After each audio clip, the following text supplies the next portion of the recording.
Okay, continue tayo. Naputol yung video ko. Wala nang space yung storage sa memory card. Okay. Yun. Ito yung number ng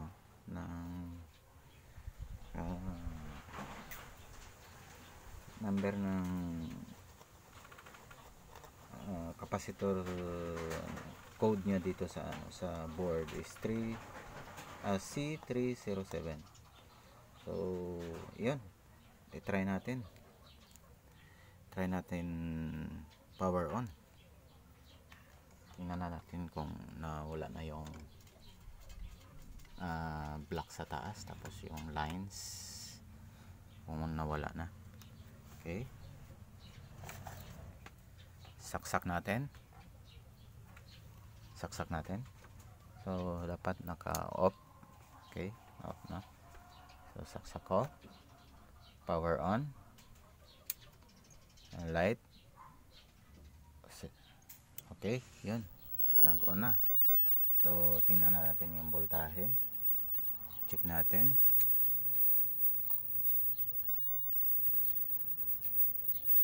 Set natin, yun, DC.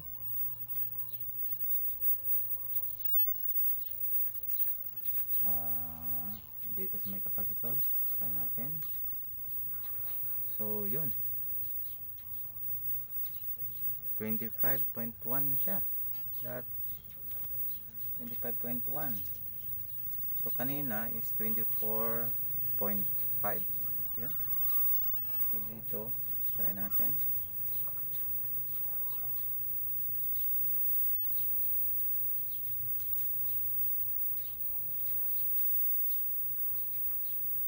Yun, 24.5.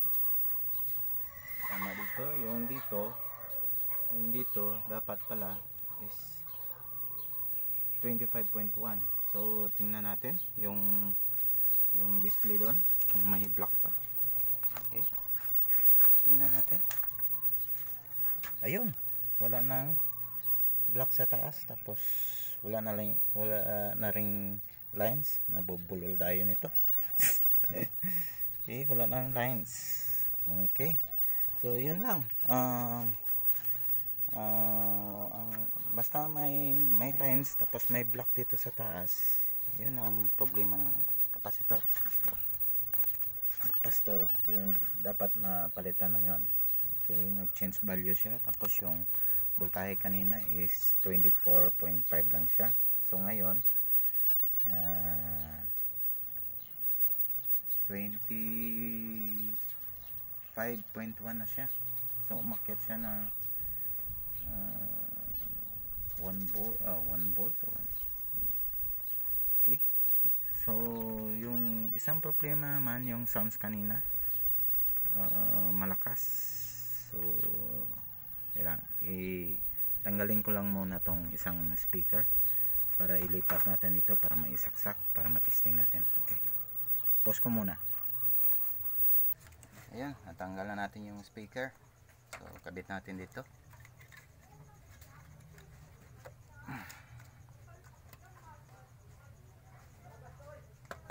Okay,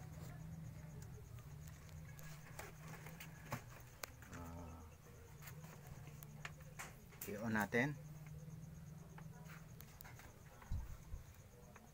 Saksak natin. Okay, power on. Yan. Maglakas ito, mag-sounds ito ng malakas. Yun, so tingnan natin doon kung yung display niya rin is naka-0 or naka-table dyan.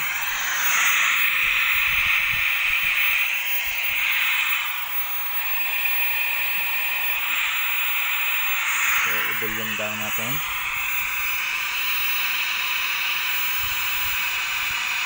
Okay, so hindi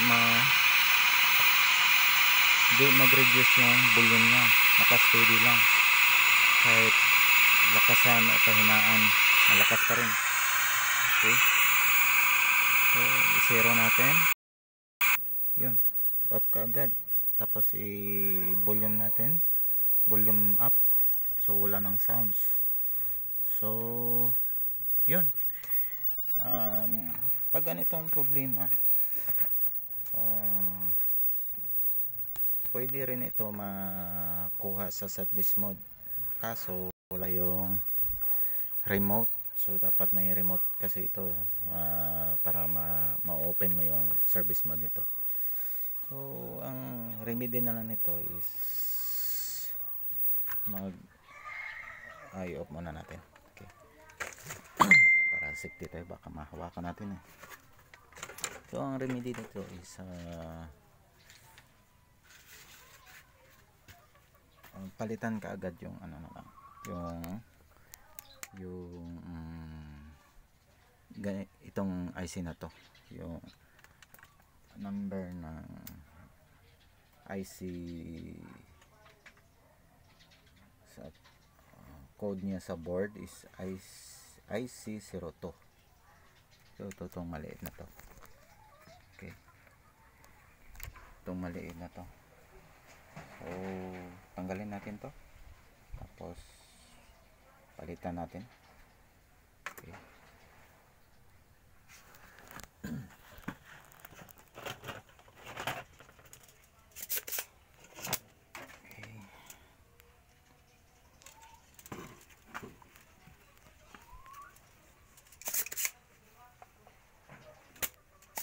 Tingnan natin to kung anong number nito.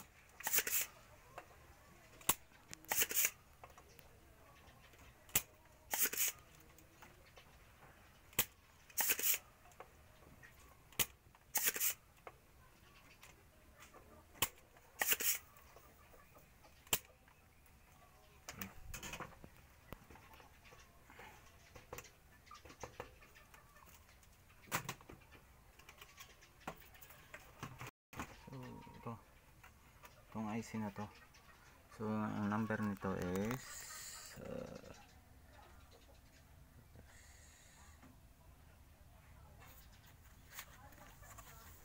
hindi makita.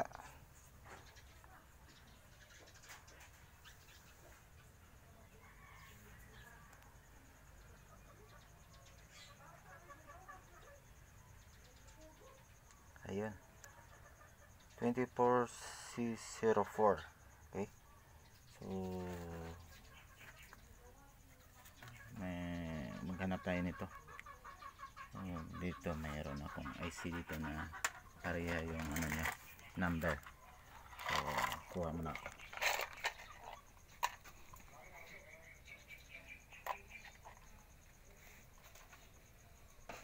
So, ito yung sira. So ito yung bagong binunot, bagong ano. So sa ibang mga board mayroon ganito, pwede rin ilipat na lang. May mga board kayo na binunot sa ano, yung IC pala na binunot sa ibang board. So same din na yung number niya is 2404, 24C04. So medyo hindi maklaro.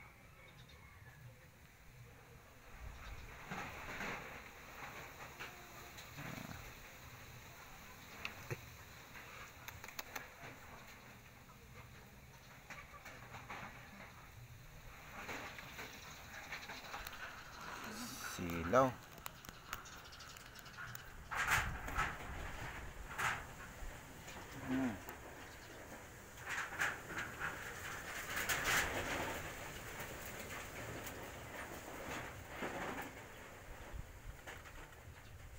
Ayun, 24C04. Okay, kabit natin. Ito yung sira. Okay, kabit natin. Dapat sa paglagay ng IC sa mga baguhan, kailangan yung may sign dito na white, tapos itong may parang kanal. So dyan yan nakatapat. Dapat hindi magkabaliktad yan, sira yung yung memory IC mo o yung TV mo, lalong lalaki ang problema mo. So ito, sula natin.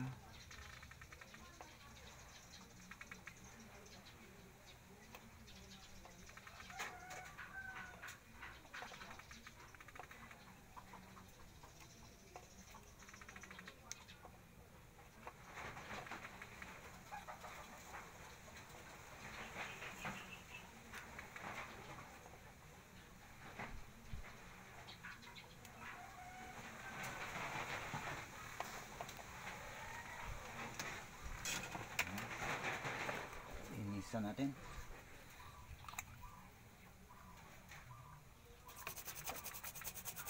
Tingnan natin kung may short.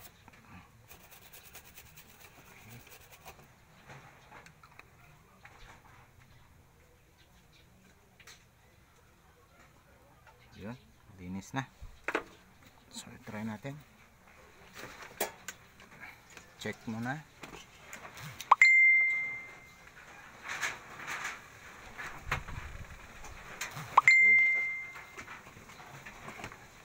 Saksak natin. Saksak.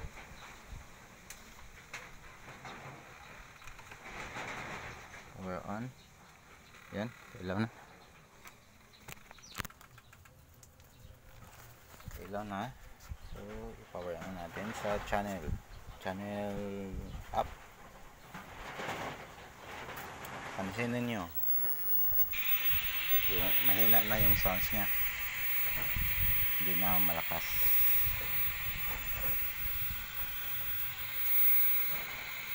So yun, okay, volume natin.